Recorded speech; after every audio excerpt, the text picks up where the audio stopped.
This episode brought to you by Discovery Bank. Ready to experience the future of banking now? Get on board. Discovery Bank Limited is an authorized FSP 48657. T's and C's apply.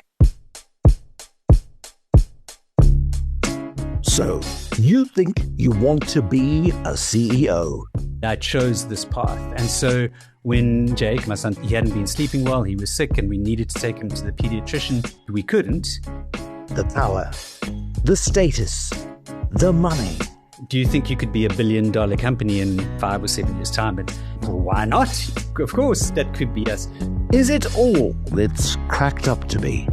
Are these people who work with me my friends? I spend so much time with them. I really like them. And in cases I'd been on holidays with these people who'd eaten meals at each other's houses. But this phrase kept going through my mind, which was friends don't set other friends' salaries. Andrew Smith and Shane Dryden built Yuppiechef from a lounge floor startup into one of South Africa's most recognizable and beloved online brands. They began in an era of low expectations, where just receiving a product you'd bought online felt like a bonus. They went on to deliver a service that became expected and ultimately too expensive to deliver. Most businesses fail. Most business relationships sour. A handful buck the trend. This is one of those stories. Yuppiechef co-founder Andrew Smith's autobiography is out. It's called Handwritten, partly because he relied on decades of journals to refresh his memory. And there were the personalized cards, which for a while reminded customers that there were humans on the other side of the internet. So, what does it take to be a CEO? The really difficult part about being a CEO is having to make difficult decisions. Saying this person is going to be promoted and that person is. You've got each individual who comes to work thinking about their own career path. Sometimes you have to say, no, actually, this is what the company needs. And then it gets even more complicated when you add in stakeholders. And now you have to balance all of those things together. And you have to say, this decision, which might be really good for the shareholders, might not be so good for the employee, or this is what the bank wants, but that might not be what our supplier wants. The CEO really is about balancing those priorities and the different needs for everyone. How did you manage the we problem? And I'll give you an example of the we problem because I've just invented the we problem. Konrad Jonker, the co-founder of Time Group, was in a really difficult patch in sort of the third quarter of 2020 when his replacement had been hired and he was training him up. And he said to one of the smaller shareholders who had agitated for his removal, "Why do you want to get rid of me?" And he said, "Well, you talk about we as in your team as we. I talk about we as in you and me as shareholders. You're talking about the wrong we." And one of the big problems, I think, as a founder, particularly as you grow, as you take on investors, as you are a part of a far bigger ecosystem, how did you manage the we problem? Yeah, and I think often that we lives within the same person. So as the CEO, I was an employee of the company. The company is what paid my salary. It's what put my kids in school and put food on the table. And I was also on the board. I was a director, which comes with all of its statutory obligations and fiduciary responsibilities. And the board is supposed to keep the executives accountable. And so I was playing a double role there. And then also I was a significant shareholder. And the shareholder is appointing the board who's looking after the CEO, which is me. And so that we problem becomes tricky because it depends who you're talking with. You know, there's times that I'm representing me, the employee, and I would like to earn more money as a salary. And there's times that I'm representing me, the shareholder, and deciding about capital allocation or whatever it might be. And how much money we're going to put back into the business or take out of the business. So that is a difficult problem. I don't know exactly how you solve it other than to say, yes, I have empathy for the we problem. And that is that's a problem that really exists, I'd say, uniquely within the CEO. There's very few other roles that are wearing multiple hats at the same time. Generally, you've got people who sit in each of those chairs, of each of those hats. And a CEO most often has got some sort of people skills, and they want whoever they're talking to feel like they're on their side. So when we sit with the shareholders, feel like, yes, I'm with you, fellow shareholders. And when we sit with the team, we say, I'm with you, fellow employees. The tensions there is sometimes between the we's that exist across the business. So I'm actually not going to give you an answer because I don't have one. I'm going to say, yes, that was a problem. The answer is yes. You also fudged it for I don't know how many years until you gained confidence in doing it because, like many founders, you didn't have patience for formal education. You did try. You went and started doing, I think, a BSc in technology in the early days of the internet. And you kind of thought that this would be an important thing to do, a bit like Bill Gates did when he went to university and dropped out almost immediately. Jobs dropped out. Many others dropped out. And I'm putting you, yes, in those highfalutin circles of founders who dropped out of university. You're one of them. But it does mean that you start on the back foot because you have no grounding. You'd never have a proper job. You worked a little bit in the Peter Maritzburg company and then started the Cape Town office of this tech business. But essentially, you're working by yourself in a laptop writing code. It's not interacting with customers, doing the sales directly, hustling like a maniac as you would later have to do. Yet you managed to build up the credibility of the founder quite quickly in that process. How insecure did you feel and for how long before you went, oh, I think I've got this? Well, you assume that I'm over my insecurities. Yeah, that is a constant thing. And it's actually interesting about writing this book. The people who have read it, in fact, a previous employee read it and said, wow, that really gave me an insight because I didn't know that's what you were going through, because it looked like, the duck above the water. You looked like everything was calm and serene. And now that I read what was going on behind the scenes, I see, how madly the paddling was.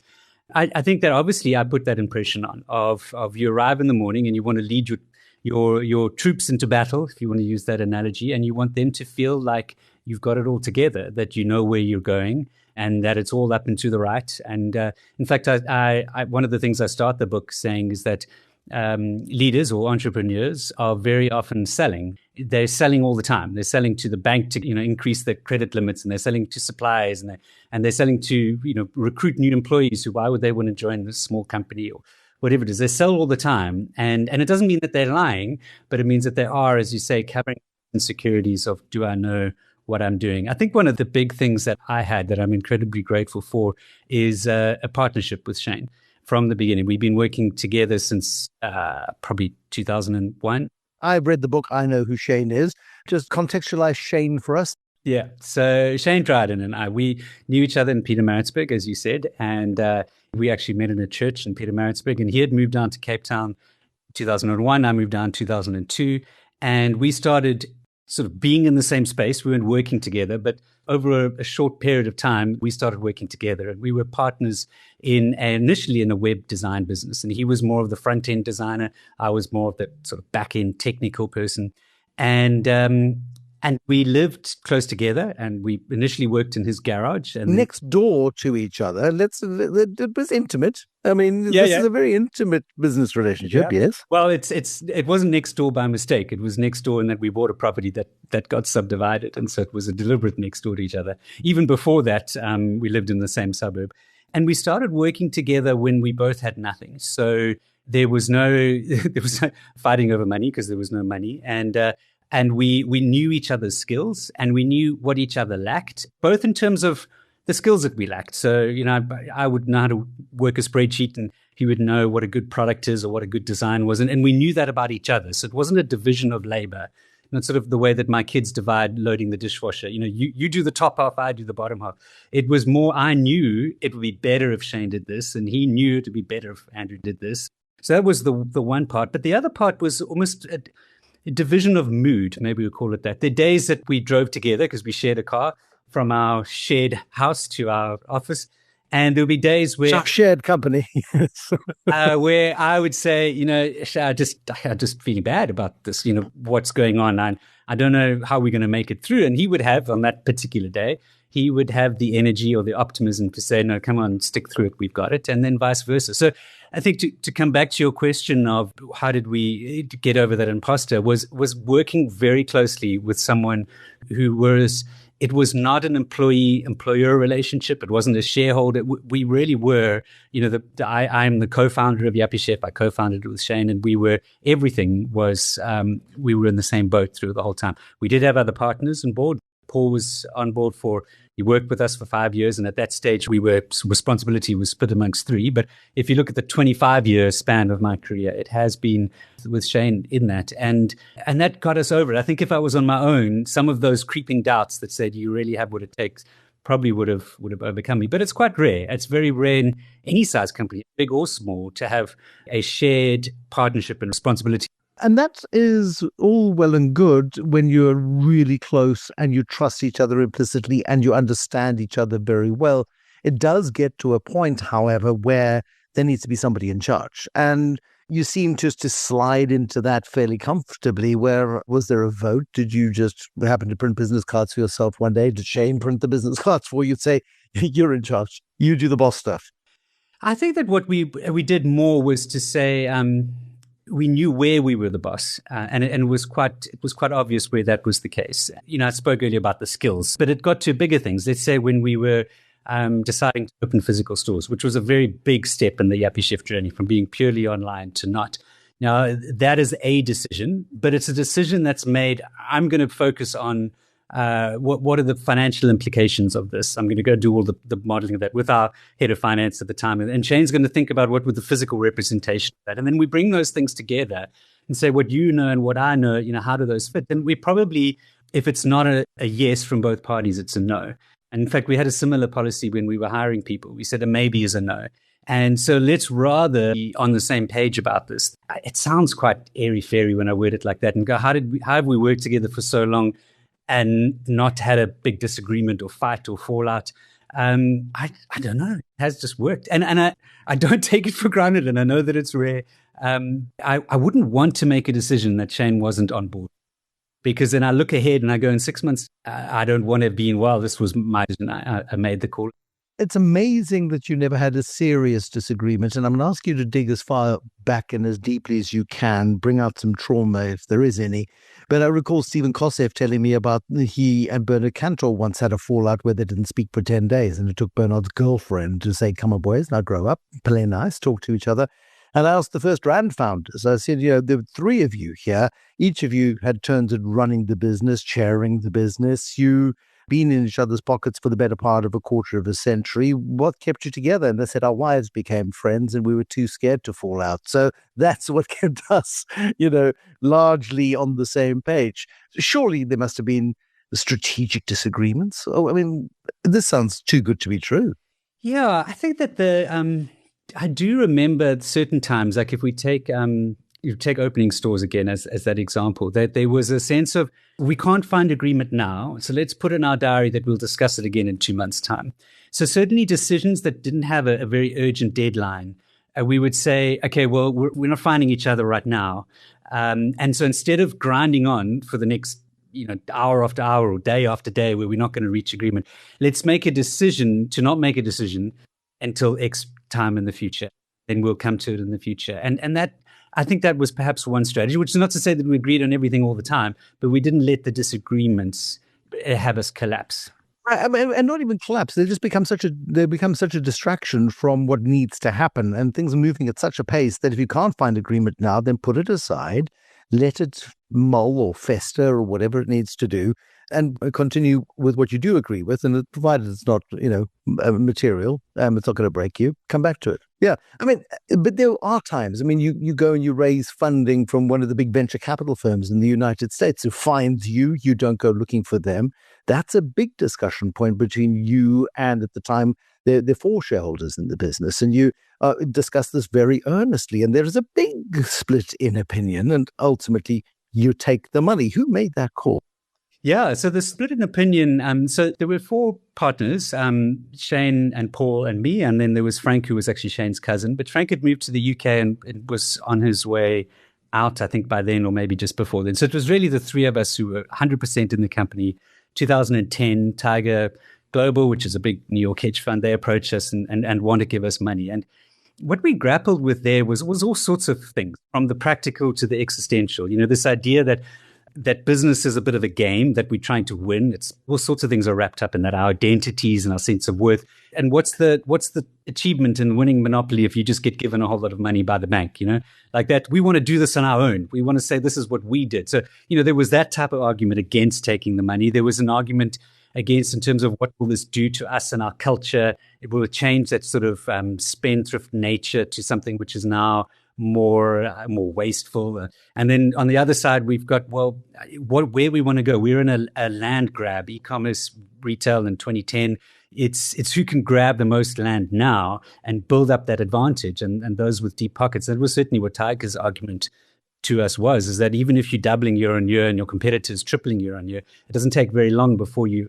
absolutely swamped by them. And anything online, but including e-commerce, can be a winner takes all market. You can have one party that dominates it, and so you want to be that party. And so it actually probably took us 4 or 5 months, perhaps, of Tiger wanting to give us money before we acquiesced and said, "Fine, give us your dollars." But it speaks to the naivety in which you all entered into this thing. You expected that you would be able to grow organically and that you would be able to buy the stock, house the stock, market the stock, sell the stock, deliver the stock, replenish the warehouse, and keep your cash flow going. And it was a fundamentally unrealistic expectation, I think. And it took you a while to come to that realization. Well, certainly unrealistic if you're trying to grow at any significant pace. Obviously, this is a type of retail, and there's certainly many retailers who have grown big businesses without taking external financing, but then they just have to grow slower.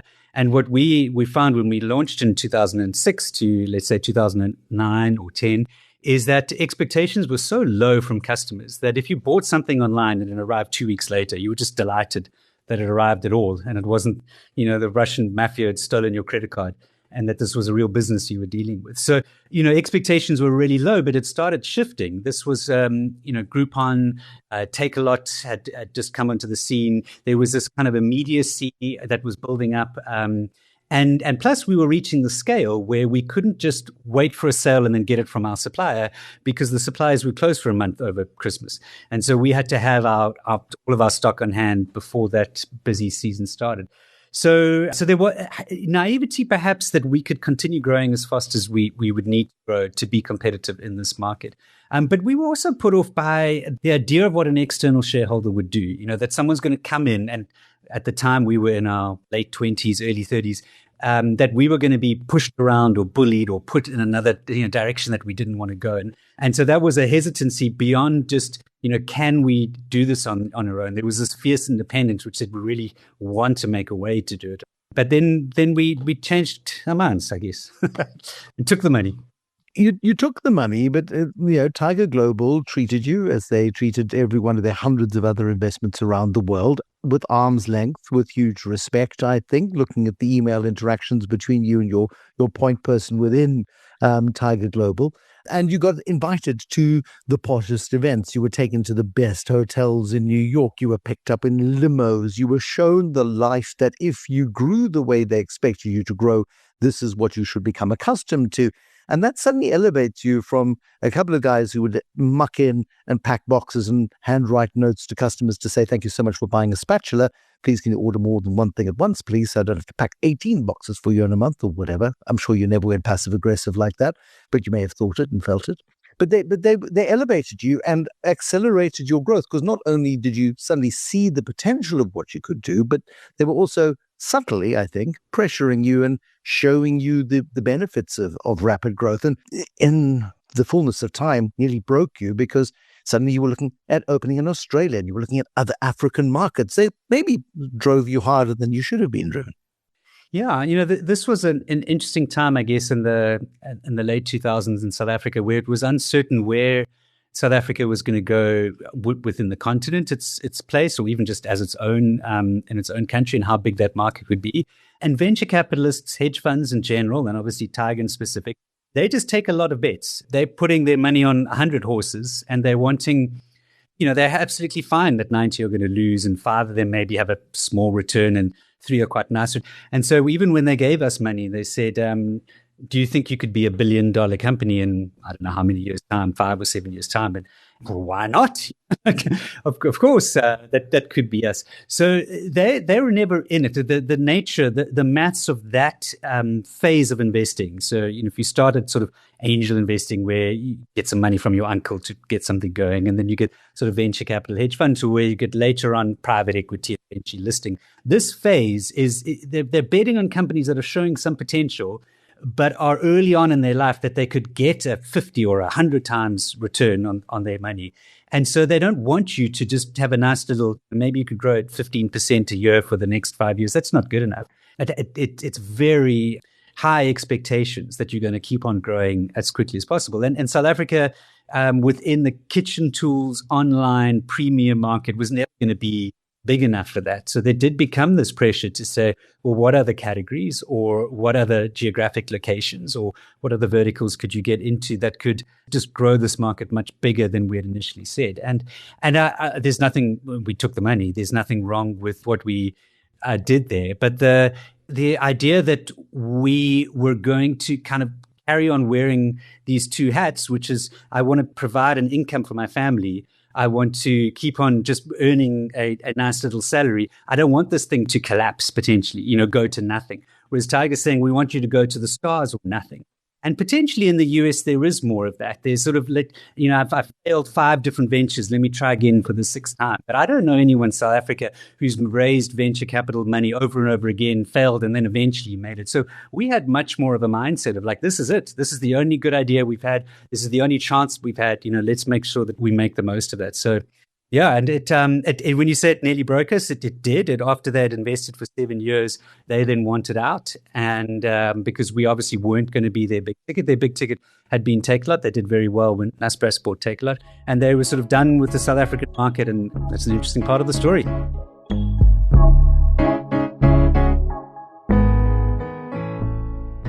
From the start, the ambition was clear: to build a bank that could be more than a bank.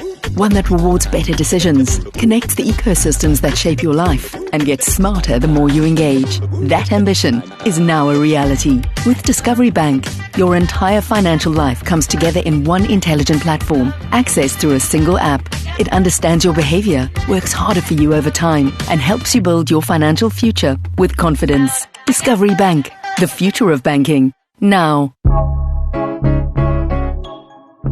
I feel like I've been part of this, watching you grow, and you're part of the South African zeitgeist, and you're appearing on TV, and you're appearing in magazines, and you're online, and you're everywhere.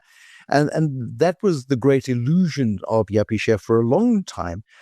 People thought that you were considerably more successful than you were. Robbie Brosen tells a wonderful story about how he was invited by Nelson Mandela to attend a school with him in about 1995 or whatever. And Nelson Mandela stood up and said, now Mr. Robbie Brosen's going to tell you how he's going to give us R1 million to build a school.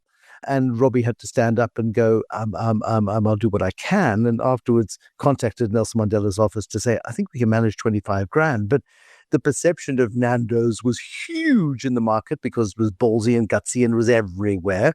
And Nelson Mandela made the assumption, here's a billionaire, he'll build a school. And you can't say no to Nelson Mandela on a public platform, so you fudge it and make a donation and hope he never comes back. For a long time, I think you were in a similar position. Yeah, for sure. And because Yuppiechef itself was not only quite well known, but it was seen as quite premium and seen as quite, upmarket. There was this idea that must be where we're at. But there's many parts of the story where certainly personally, individually, my family had nothing, and everything we did had was put back into business. And that was both in the beginning years, the sort of very early on where there's stories of not being able to take my son to the doctor because our medical savings had run out. And then even in the later years, certainly when it came to COVID, it was a very traumatic time for the whole world, and it was for us. And everything we had was put back into the business to keep it going, because at the end of each month, to pay the salaries, to pay the supplies. And I remember someone sitting in my office. It might not have been COVID, but it was a similar time. Maybe it was the July riots, and saying, how much of your wealth is offshore? I said, my wealth? I said, look around you. Like, this is it. I have nothing. I have nothing in this world other than what you see around you. And so we, and you everything didn't even own that because you'd borrowed money you'd hocked yourself up to the gills on blooming debt in order to keep it going. Yeah, that's true. That's true. We were probably in the negative, a net negative overall. And so there was this bet, this sort of double or quits bet, which just says we have to keep going, but the world perceives something different, and until the right timing, the right opportunity came to sell the whole thing, and then obviously that's when the final rewards came. Before we get to that, the thing that precipitates that, I would think, reading the book, is the decision to go into physical retail. And I remember the announcement coming out and going, really? They've given up on the internet? And the reality was the internet wasn't giving you the visibility and the distribution you needed. It was expensive to run, even though it was an online business. You were doing deliveries. There was a huge logistical issue. Opening that first shop was a big deal for you because it was an admission perhaps that the internet dream wasn't all it was cracked up to be. And it was also a huge capital requirement, but it opened doors for you personally and for the business that previously had not been open.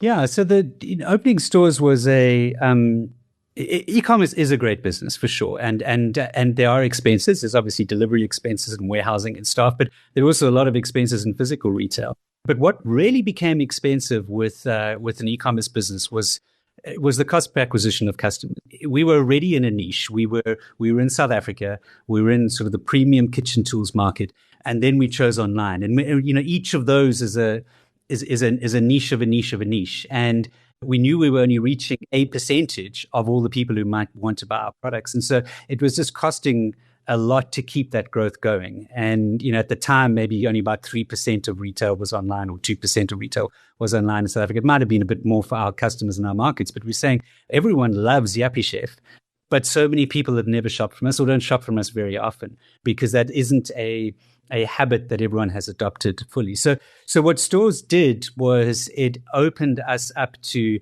a broader market. And another quite key thing was that it gave us a guaranteed way to grow revenue. That if we open a store and we do the forecasting right, and we know the foot traffic to the mall and everything else like that, and you figure out what the sales are going to be, and you say, well, we can do that again, and we can do that again, and we can create a way of getting revenue growth where online had become quite harder. If you've maxed your advertising on Google and Facebook and Instagram, where else do you go for growth? And then the third thing that stores gave us was we get to choose what we sell to customers. And so out of our entire range, we can put the products in there that are perhaps better margin or obviously we're in stock of. And so it creates a bit of a margin play because we started introducing brands. We imported private label, own brand products that we could, the stores were great revenue for those. So that was 2017 when we opened the first store in Willowbridge in the northern suburbs. We had a small one at our warehouse.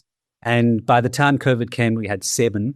And we knew that the market for that was bigger and we could keep on growing in that way. We could keep on adding more stores.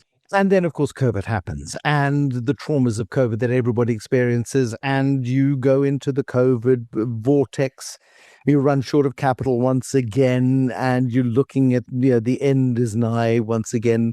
And just the sheer whipsaw of emotion that you have to endure during this process. And you're looking at retrenching people and you're not wanting to do it because you have developed a culture within Yuppiechef of belonging, and you want it to be a lovely place to work. You want people to want to work there, and you've created a lovely place, a really nice place. But the reality becomes one where people start getting agitated, start getting irritated, are not feeling as though they're advancing. You guys are in and out. You put managers in jobs and then you go, well, we need to micromanage some more, and you can't keep your fingers out because, it's just, I think, the nature of the beast.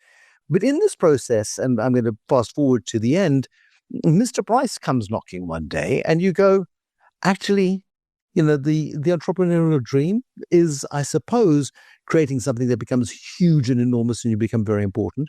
Or you get to a certain size and you're so exhausted and so broken and the price is right. And perhaps it's a good time to divest. And you sell to Mr. Price and you go through many details around that. And no sooner is the ink dry on the documents and the money is in the bank and you've announced that this is happening.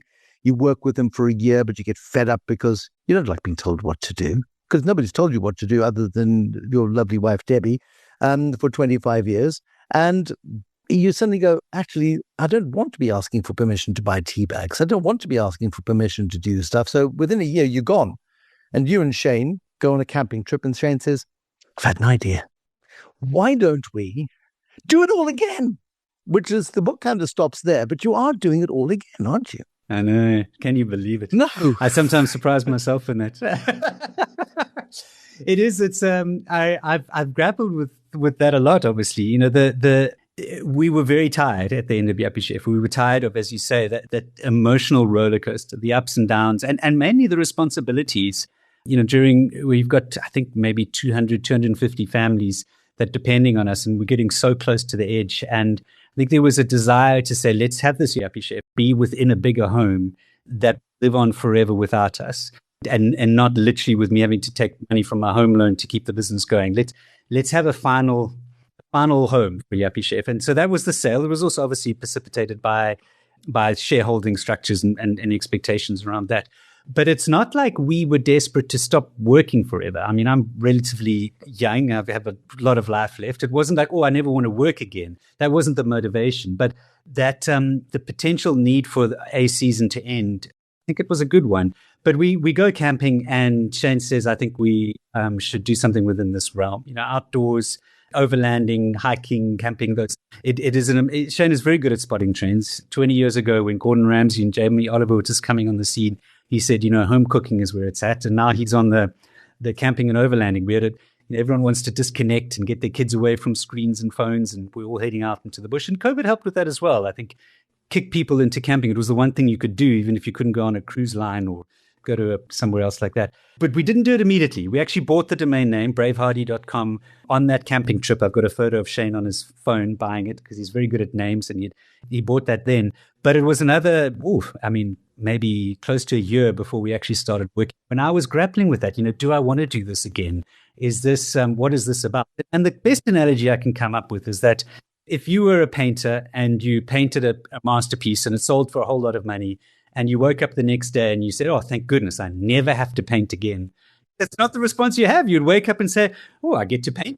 But it's obviously different this time. It's different. We know quite a lot of how this works. But mostly I think we're just more patient. Brave Hardy's been going 2 years now, 2.5 years. It's growing because it's very easy to grow off, off a very low base. And so we're more patient. We're more saying that let's enjoy the process of growing a business from the start.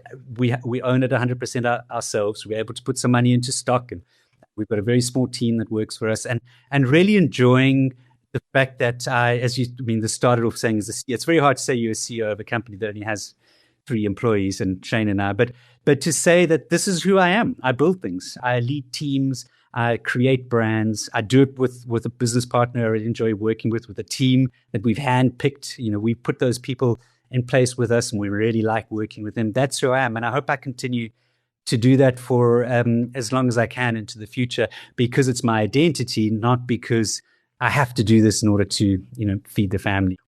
I wonder if it was affirming or a stark reality for you that the day you left Yuppiechef and you handed in your security tag and you handed whatever keys and your passwords and everything back, and you left the building, there were no calls. There was no, hey, Andrew, where's the milk? You've been so in control and so at the forefront and so involved in the business for so long that the day that you left and nobody picked up the phone to say, what's up? Was that devastating in some small way? Or was it like, actually, we built something that can stand on its own 2 feet. Finally, actually, it's got adult supervision now and we can let it go?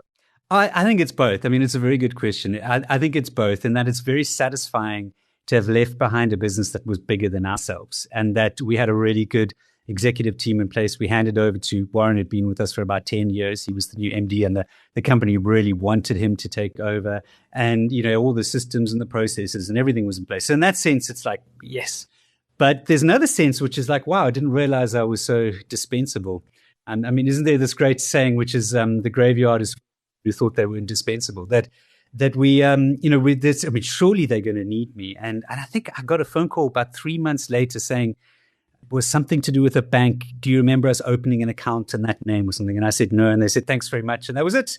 That was that time we were asked for something. So it was a mixed thing. I mean, probably similar to, I've just got 2 boys who are at university now. And in one sense, I'm delighted that they're on their own 2 feet. They are sorting out their own meals and their own washing, and they're driving around. But in another sense, I sort of miss the idea that they really need me for the day to day. So it's a both at the same time, for sure.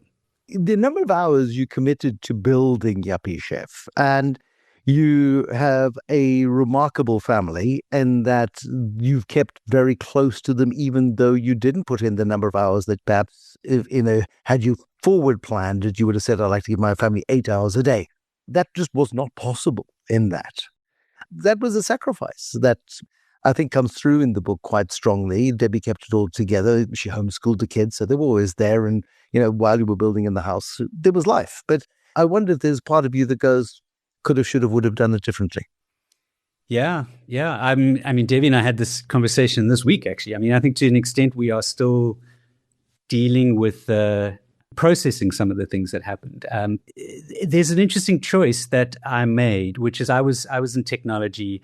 I could have got a lucrative job somewhere, and I chose this path. And so when Jake, my son, he hadn't been sleeping well, he was sick, and we needed to take him to the pediatrician, and we couldn't.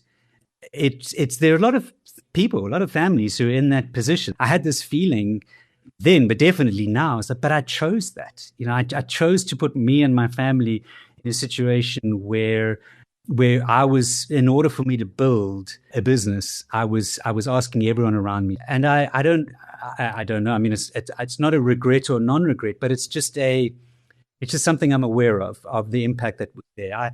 I was quite fortunate. We didn't travel a huge amount. We didn't do there were certainly evenings and weekends where I worked, but I was generally able to be with the family a lot. But when I was there, was my mind fully in it? When we were going through all of these crazy ups and downs, even Debbie reading the book, she said there's certain things that she didn't realize that I was going through, because I might have been there and I might have been putting on that, that sort of husband and father face, but how much was weighing on me of this responsibility at work, and would it be any different? Nathan, my oldest son, he came to a talk I did recently, and he said, sure, I didn't know, you were just my dad. I didn't know that that's what was going on.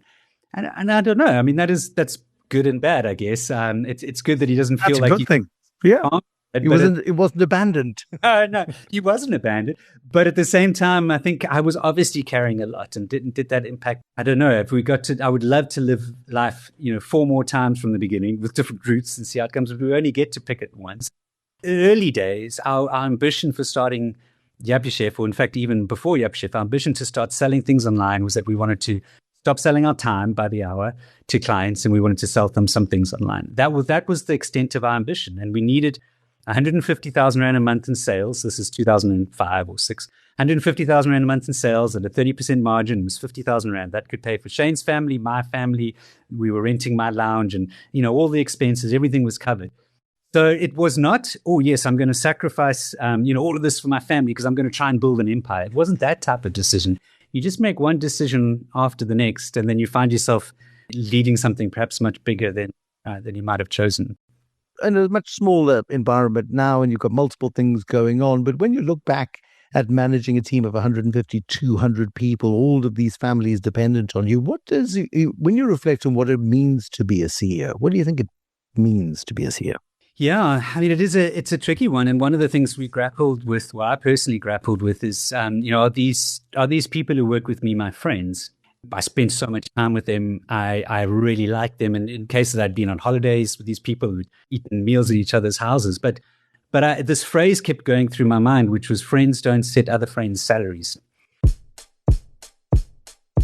It's an interesting one. We've got this relationship with people where I wanted to be liked. I wanted them to consider me their friend, but I'm in an incredible position of power over everyone else in the company except for Shane. And so there's the dynamic that's playing out. But there's another side as well. At our farewell, well, actually, when we had resigned, someone came up to me and showed me a photo of the house that she had built back home from the profit share. She was a housekeeper at Yuppiechef, but we shared profit with everyone. And because of the profit share money, I've been able to build this house. And that's not to say that she wouldn't have got a job somewhere else and, maybe would have done equally well or better. But I was struck in that moment with just the privilege of creating a company or leading a company that could materially change people's lives, and the people who work with us first and foremost, and then beyond that, even customers and suppliers and everyone else. But to be a CEO, it does mean to have an impact on people, on the world, and so you weigh these big things up: the responsibility, at times kind of loneliness that you don't get to be friends with everyone, but then with the enormous privilege because of what we did. Hundreds of families were impacted in some way, and careers were made. People have been able to go on from Yuppiechef, and because they've got Yuppiechef on their CVs, they're getting jobs at other places because of the brand that we created. And a lot of people have moved on over the years, and I see their positions. I follow them on LinkedIn, wherever else, and I see the promotions they've received, and I feel like we played a role in that. And so that's part of the package as well. The skills that make somebody a great founder, the obsession, the focus, the sacrifice, the personal identification with the product, finding it hard to delegate, are not the same as those needed to meaningfully grow a business. If you are going to grow, you're going to need money, and that means growing at somebody else's pace. And it's intimate. You'd better trust your business partner completely, not just that they won't run away with the contents of the company bank account, but that you're aligned and will always act in the best interests of the business, no matter how hard it gets. And in the case of Yuppiechef, it got hard, often. Handwritten, available in many, many bookstores, and of course, where else did they sell the stuff? Oh yes, online.